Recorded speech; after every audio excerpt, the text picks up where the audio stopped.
নমস্কার সুধীভক্তবৃন্দ, কুশালীগাঁও নতুন বাজার দশের শক্তি যুব সংঘের পক্ষ থেকে সবাইকে জানায় শ্রী শ্রী সরস্বতী পূজার আন্তরিক শুভেচ্ছা ও অভিনন্দন।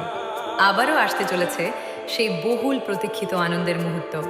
আলো, সুর, আনন্দ আর ভক্তির জুয়ারে কুশালীগাঁও দশের শক্তি যুব সংঘে আসতে চলেছে এক নতুন রূপ নিয়ে। আমাদের এইবারের ভাবনা সরস্বতী পূজা। আয়োজন ও পরিচালনায় থাকছে আমাদের টিম ও মেম্বার প্রসেনজিৎ, শুভ, সৌরভ, দীপঙ্কর, জীবন, প্রীতম, বরুণ, জয়, নারায়ণ, জয়দেব, সুবর্ণ। মা সরস্বতী কৃপায় আপনাদের ভালোবাসা আর আমাদের একতা মণ্ডপকে করে তোলে অনন্য, উজ্জ্বল ও প্রাণময়। আলোকসজ্জা ও ডেকোরেশনে থাকছে রিপন ওরফে ঝাবড়ু। সাউন্ডে থাকছে রয়্যাল সাউন্ড সিস্টেম। প্রতিমা তৈরিতে থাকছে নকুল মালি। ধন্যবাদ।